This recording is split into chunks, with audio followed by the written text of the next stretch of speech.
The eternal recurrence of trends, social media's Nietzschean nightmare. Welcome to the circus of the fleeting and the forgotten.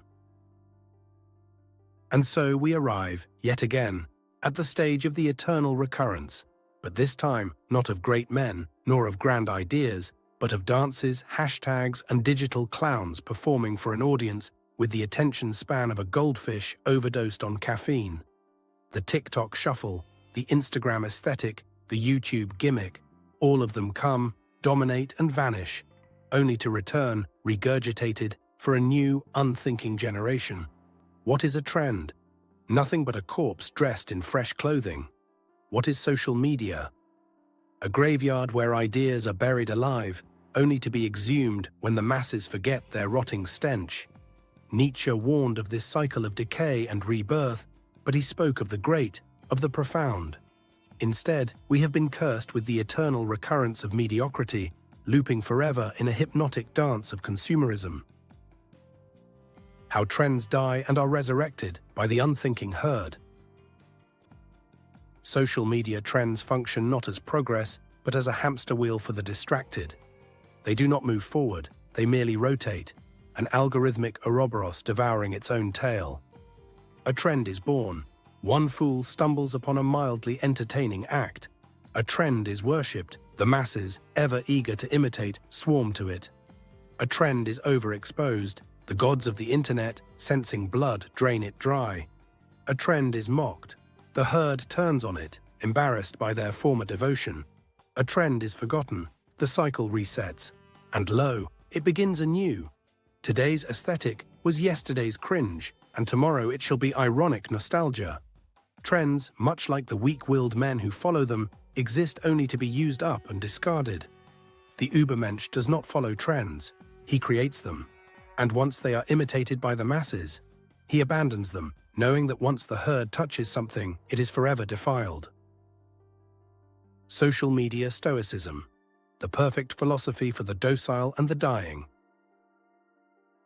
There is a reason why stoicism, that old crutch of the conquered, has found itself reincarnated as the philosophy of the influencer, the startup CEO, the self-improvement grifter. What better ideology for a world of exhausted, screen-addled men than one that tells them to accept all, change nothing, and endure their own irrelevance? Focus only on what you can control. Translation, be passive. Let go of what does not serve you. Translation, numb yourself to ambition. Adapt to the trends, do not resist. Translation, conform, submit, obey. Is this wisdom or merely a tranquilizer for the defeated? The weak endure their suffering. The strong reshape their world. Nietzsche's challenge was never to accept one's fate, it was to will it, to shape it, to love it as an act of domination. To scroll endlessly through trends, to adapt and mimic like a desperate court jester, is the opposite of self-overcoming. The social media influencer, ever reinventing himself to stay relevant, is a modern-day Sisyphus, pushing his brand up the mountain only for the algorithm to reset, forcing him to start again. He believes himself to be in control, yet he is merely a plaything of digital fate. The greatness that trends cannot contain. Greatness is untimely. It does not go viral, nor does it depend on momentary relevance. Caesar did not seek virality, he sought power. Beethoven did not check engagement metrics, he composed for eternity. Nietzsche did not chase approval, he waged war on the very foundations of thought. And yet, today's philosophers of the internet dare to tell us that wisdom can be condensed into 10-second videos, that life-changing advice can be found in a single tweet. Where is the depth? Where is the abyss that stares back?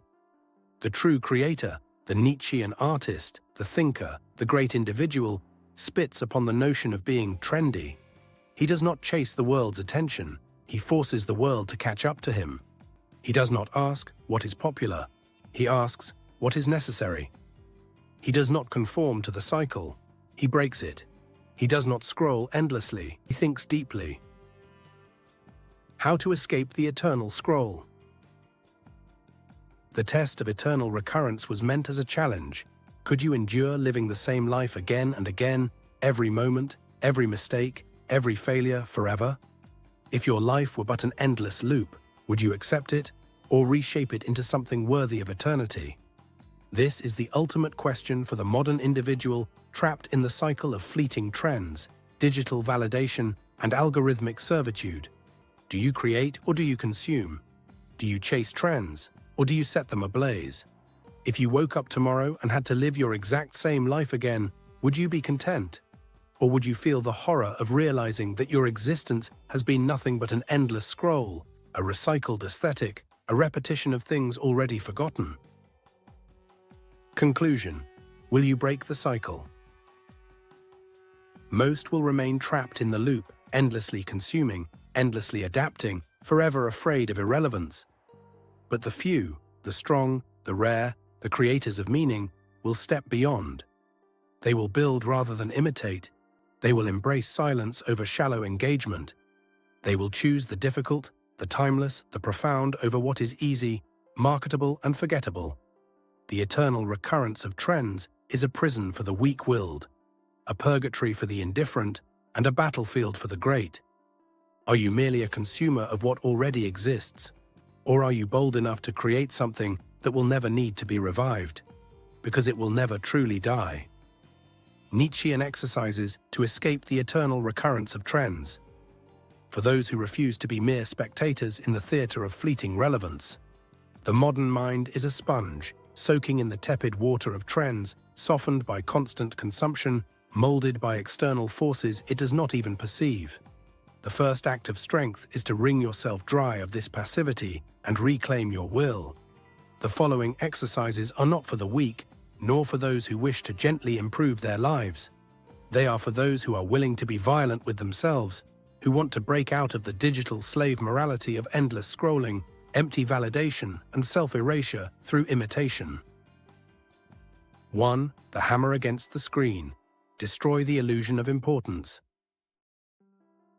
Nietzsche called for philosophy with a hammer, not to construct, but to shatter, to test every idol and see if it rings hollow. The same must be done with every piece of media, every trend, every movement that demands your attention. Exercise. The next time you feel the urge to check a social feed, stop, ask yourself, will this matter in a year, in a decade, in a century? If not, discard it immediately. Let it wither and die before it rots your mind.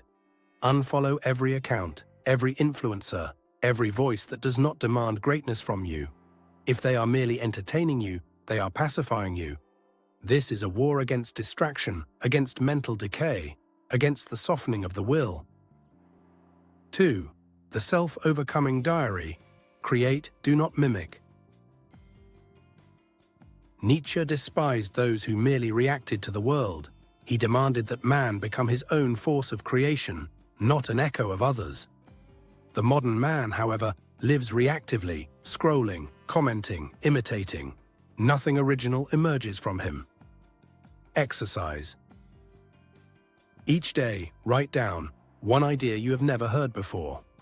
If you can't think of one, you are consuming too much and creating too little. One trend you refuse to follow, and why? One act of defiance against the digital herd. You must become the origin, not a repeater of signals. Be the force that trends bow to, not the slave that follows them. 3. The silence of the strong. Deny the need for validation. The craving for attention is the greatest disease of the modern soul. The weak man posts, refreshes, waits for the dopamine drip of likes and shares. The strong man speaks when necessary and lets his works echo through time. Exercise. Take a 1-month vow of digital silence, no posts, no comments, no participation in the circus of self-display. Use this time to create something of actual worth. Not for likes, not for engagement, but for yourself. If the urge to share arises, fight it. Ask yourself, am I sharing this to assert my will, or am I begging for validation? If it is the latter, swallow it. Let it die in silence. You will notice the parasites of your ego scream for attention. Starve them. The truly great need no applause. 4. The death of the algorithmic self. Abandon prepackaged identity. The modern man does not create himself. He selects from a menu of pre-approved identities, cultures, aesthetics. He is not a thinker, but a consumer of ready-made pseudo-philosophies, pseudo-styles, pseudo-selves. Exercise. List every label you identify with, every aesthetic, every political view, every movement you claim.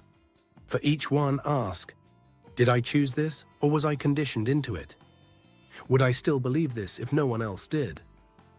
Does this make me powerful, or does it simply make me belong? Destroy the false layers, burn them, find what is truly yours, even if nothing remains. The true individual is formed from fire, not from trend-based identities. 5. The aesthetic of strength. Refuse to be a slave to the ugly and the easy. Look at what modernity produces. Trends that reduce everything to consumption, aesthetics that are cheap, disposable, plastic. Nietzsche believed in an aesthetic of strength, in beauty that is earned, in things that demand effort to appreciate. But modern culture worships the effortless, the ugly, the instantly gratifying. Exercise. Purge every cheap aesthetic from your life. Cultivate beauty that takes effort. Art, music, philosophy, architecture that demands more than a 5-second glance. If something is instantly gratifying, easy, disposable, reject it on principle. Create an environment that forces you to elevate, not sink into comfortable mediocrity. Weak men adapt to the world. The strong man shapes his own world. 6. The act of power. Break the cycle of passive engagement. The eternal recurrence of trends, opinions, aesthetics, this loop of mediocrity, exists because most men only consume, never create. The moment you impose your will upon the world, you exit the cycle. Exercise. Do one thing every week that forces the world to react to you, rather than you reacting to it. This can be creating a piece of work that does not pander to trends, stating an opinion that is too dangerous, too raw, too real for the herd to digest, making an aesthetic or philosophical choice that defies the times. Do not announce it, justify it, explain it. Simply do it. If you create with the goal of applause, you are still a slave. If you create because it must exist, you are free. The final test. Would you live this life again? Nietzsche's challenge was this: if your life were to repeat exactly as it is, for all eternity, would you live differently? Now ask yourself, would you spend eternity scrolling? Would you live forever chasing trends? Would you suffer the cycle of distraction, consumption, imitation, again and again, until time itself collapses? If your answer is no, then stop now. Change it. Destroy what must be destroyed. Build what must be built, because the eternal recurrence is already happening. You are already in the loop. And only the strong, only those who impose their will to power, have the strength to break it.